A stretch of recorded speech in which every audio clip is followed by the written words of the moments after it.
All right, we'll go ahead and get started with Patrick Cantlay making his sixth appearance at the AT&T Pebble Beach Pro-Am this week. You have two top tens here, including a T3 last year. Can you just open with your thoughts on being back here this week? Yeah, it's one of my favorite places in the world. I love the Monterey Peninsula, and I love Pebble Beach, and so every time I'm here, I feel lucky, and no different this week. And so far this season, you have two top tens, including ninth place finish at the American Express. Can you just talk about how you feel about your game entering this week?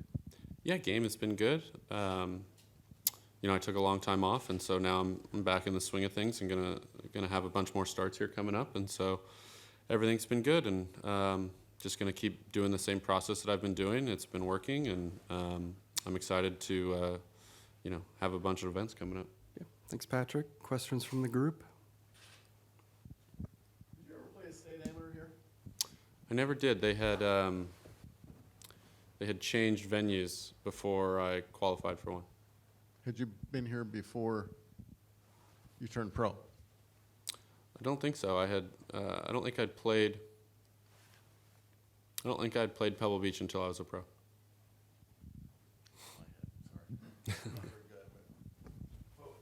What is your next few weeks' schedule? Play next week in Phoenix and then LA. And with the year you're coming off of, and you already have two top tens, do you go into each week thinking differently than you did before you started playing as well as you've been playing? I don't. I feel like I want to get as prepared as I can for every week that I show up, and the intention is to prepare to win the golf tournament. And was it love at first sight when you first played Pebble? Actually, Doug, I think I did play around here when I was maybe 12 years old with my dad. But I'd never played a tournament here until I was a pro. So, yeah, I think so. I mean, I love California golf, and this is the epitome of California golf. And so I think it's great, and I definitely feel at home. And you didn't have to pay as a pro. Right. I didn't pay when I was 12 either. Just curious, how do you define when you say California golf? What does that mean to you?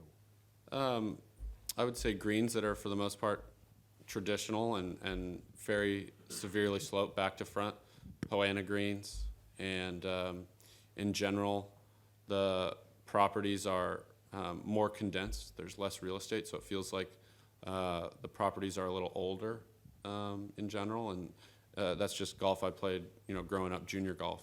And so I grew up at Virginia Country Club, which is a very old school golf course, and so whenever I'm on Poana greens at a course like Pebble Beach, it feels like I've played courses like that my whole life.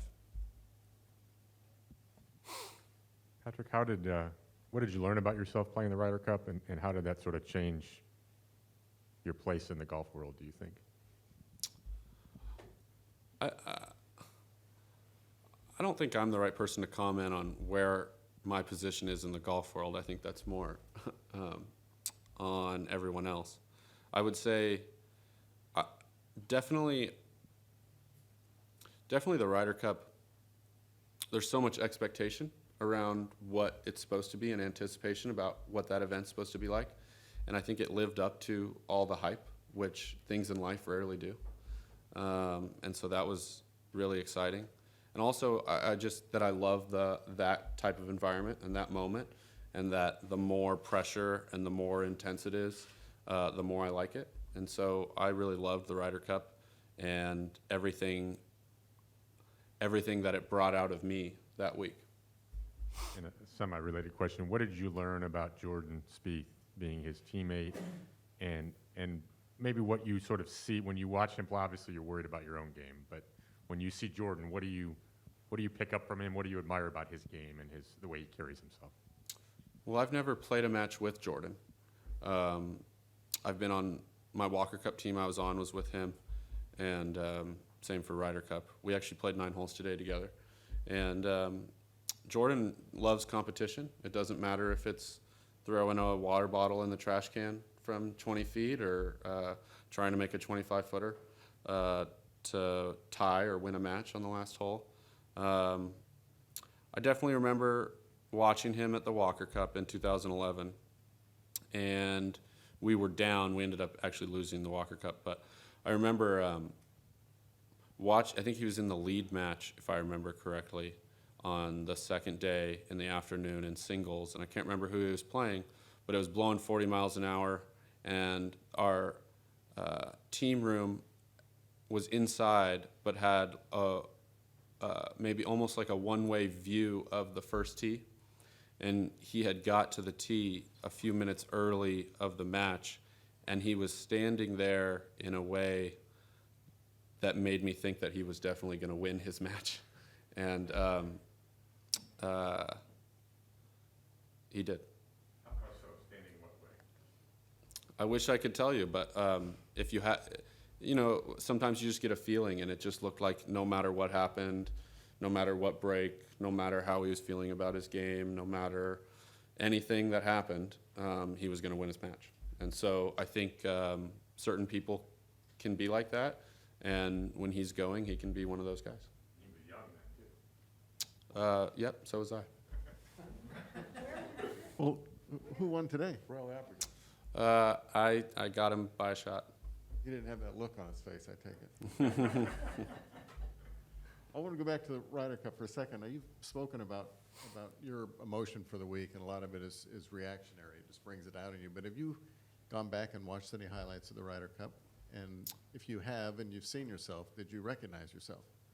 I've seen some highlights, and yeah, I don't. That definitely how I looked is exactly how I felt, and I would say that's normally true. I think it's just so much easier to make it feel like more important that week because you're playing for your country, you're playing for the captains, you're playing for the guys on your team.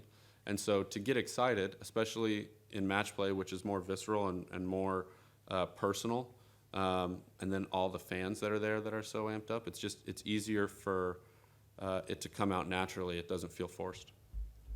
Secondly, and way off topic here, and I hate hypotheticals, but I'm going to throw one at you anyway. If you didn't like Pebble so much, would you have at all been tempted to go over to Saudi Arabia for a very nice payday for the week? I think with the amount of money they're talking about, it's always very tempting. I think it's tempting for everybody, and to deny that would be, maybe not true. But I'm really glad that I'm here this week, and I love Pebble Beach, and so that definitely factored into my decision. Have you taken a public position one way or another on how you feel about any type of a super league that may or may not be in the works? I haven't. I don't think I've been asked, which I don't even think you asked me right there. I will. I think it's a complicated thing, and I don't think there's an easy answer. I think there's two sides to every coin, and if people want to be more interested in golf and want to put more money into golf, I think that's a good thing. I think it's tricky because it's not always in the fashion that people would have expected or wanted. And I would say at this point, I'm definitely a curious observer as to see what happens and who decides to play.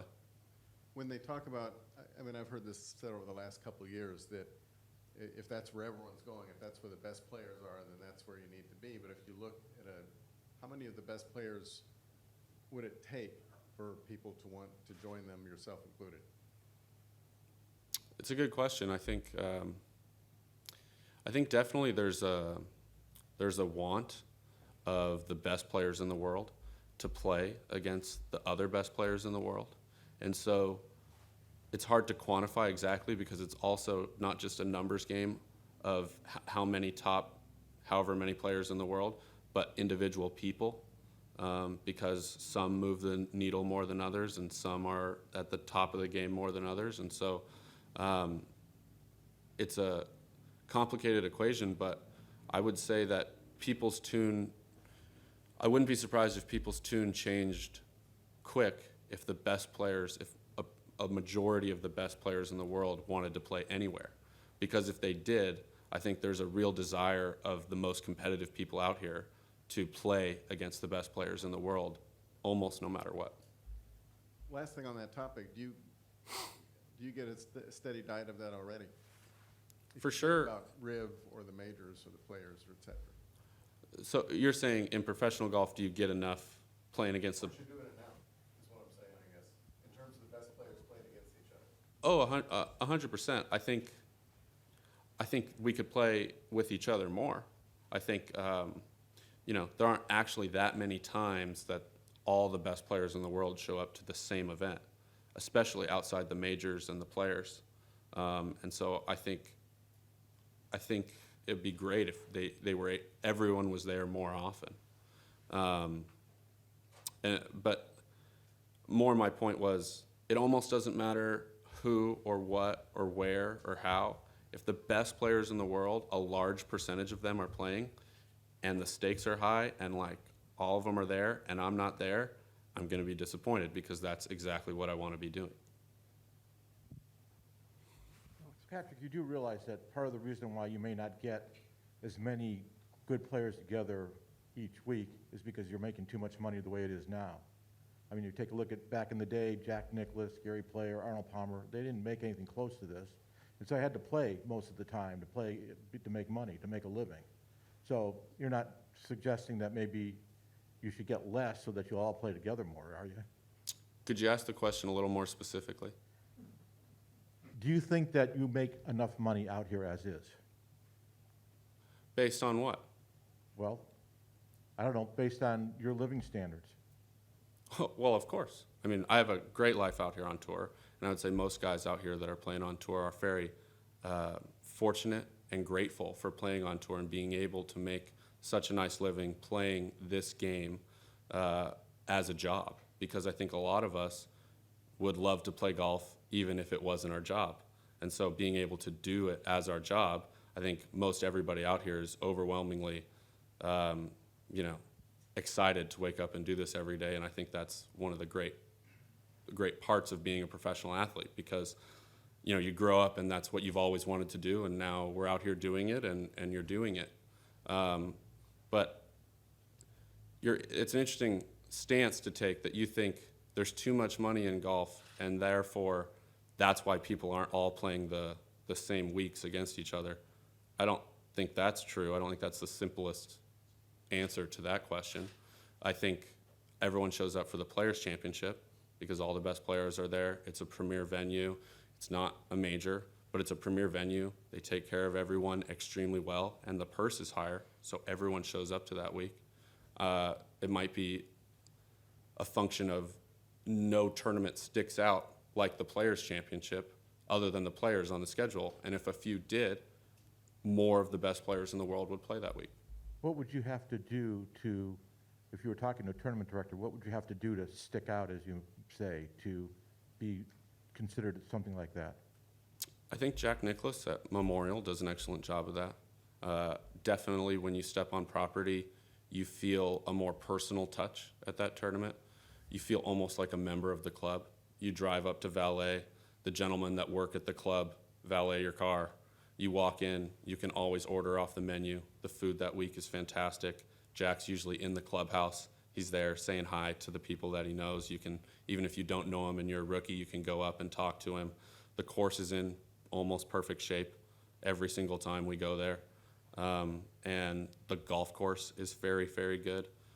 You can go to the club and eat dinner at night if you'd like. The whole golf tournament, it just feels a more personal touch and feels like they take care of the players better than other regular stops. Doug asked you about if you would have gone to Saudi. Were you approached, or was your team approached about you going to Saudi?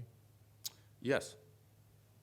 And so either the number wasn't good enough, or you didn't want to travel all that far, or you wanted to come here. What was it? Well, it's not one or the other. It's a multi-factored decision. And like I said, I love Pebble Beach. And so I'm really excited about being here this week because it's one of the best golf courses on tour and one of my favorites. Thanks. Patrick, you mentioned your love for Pebble, but obviously this is one of the few weeks of the season where you guys play multiple courses. You mentioned your process. How do you adapt your process this week, if you have to, being that there are multiple courses and only so many days for a practice round? I think it helps that this is my 6th start, like Connor said. And so I don't necessarily feel like I have to go see all 54 holes before I play. But for example, I'll see what my tee time is tonight, and I'll probably go play 9 holes at whatever course I'm going to play Thursday to have a little more every week consistency as far as playing 2 days in a row on the same surfaces. You were asked earlier about sort of how a non-major stands out. And this event obviously stands out because of the format, the program. But it struggled until the last few years to get a strong field. And it seems like it had gotten better, and then this year, obviously, Saudi hurt. What can Pebble do? What can the AT&T do to get more top 30, top 20, top 10 players, do you think? A date change would help. I mean, February's tough up here. And, this is going to be a great week of weather. And I'm always looking at the weather for this week every year because I know, 1 in 3 is usually a downpour every day. So, it always looks nice when the Champions Tour comes to town. But, I think there's a lot of good events on the West Coast. And so anytime there's a part of the schedule where there's lots of really good events, it's tough to get, premier fields. Patrick, you mentioned earlier in response to the Ryder Cup question how nice it is to have, sorry, I'm in the back, to have fans and that atmosphere. Obviously, this tournament last year, no fans, no amateurs. Seems like the atmosphere is going to be back. What are you expecting from the course and the fans this week? Yeah, I think it should be great. I think part of the identity of this tournament is the amateurs and the fans. And so last year was odd, to say the least, although I really enjoyed only playing, Pebble and Spyglass. And Pebble 3 times. But yeah, I think this is what the tournament's all about. And so I'm excited to have that buzz and that atmosphere around this week. And I know the local community really supports this tournament. And so do all the great amateurs that play, because if you look at the list of amateurs that play this tournament, it's quite an impressive list. Patrick, coming back to California golfs, you mentioned obviously Pebble, but also Riviera. Now, which, if you take the classic iconic courses, what's your preference and why between them? That's a great question. I'll answer it this way. I would say if I could play any golf course with my buddies, I would play Pebble Beach or Cypress Point, because the walk is just unparalleled. And, the ocean's right there. For tournament golf, I actually think Riviera may be the best tournament golf course in the country. There's hardly any out of bounds except for maybe the 12th hole. There's no water. They don't actually really grow the rough up or narrow the fairways for that tournament week. It always has 14, 15 under as the winner, sometimes a little more, sometimes a little less. And they give you the first hole as kind of a 3-wood and a 6-iron par 5. Right. And so as far as golf courses go, the fact that there's no real, an amateur would say scary shot. There's no shot where you have to hit it over water, and if you cover by this much, it's a birdie, and if it hits the wind and it goes in the water, it's a double bogey. And so tournament golf like that's really fun because it feels like your strategy is more important, and yet no shot is more important than the other. And it's also a really tough test of golf. Final question, Steve? Did it take you a while to get used to the length of the rounds and the fact that you're going to 3 different courses except for last year? And do you know who your partner is this year? Yeah, definitely. I'd say the first year I played, it definitely was a shock, the shuttles to all the different courses each day. And I started at, I want to say I started on the 10th at Monterey Peninsula, like early in the morning. And so getting out there, is not like normal tournament golf. But once you play it a few years, I think you get used to it and you know what to expect. And I'm planning to play with David Solomon this week. Final question, and then, yeah. Just a short one to go back to Riv for a minute. Does it surprise you that it's the longest standing 72-hole record, tournament record, if you know what I mean, on tour? What You know record it for is? what? Low score? low 72-hole score. That record hasn't been touched longer than any other on tour. At Riviera, Yes. Does that surprise you? And do you know who said it? And do you know why it hasn't been broken since everything else has been? I don't. Do you have a follow to that? No, what's the answer? It's Lanny Watkins, 80, someone help me out, 85? 264, 20 under. Wow. But I mean, if you look at how good everybody's getting and how much depth there is and Right. a whole lot of things, every record is falling. Why hasn't that one? Lanny must have been really on that week. That's really good playing anywhere, especially Riviera. It was raining. Okay. Yeah, conditions always play more of a factor to score than I think anybody gives credit for. Hawaii would be an example this year. It rained 11 inches the couple weeks before, and then we got historically like hardly any wind. And so conditions play more of a factor to score relative to par than the general person maybe thinks. All right. Thank you for the time, Patrick. All right, thank you.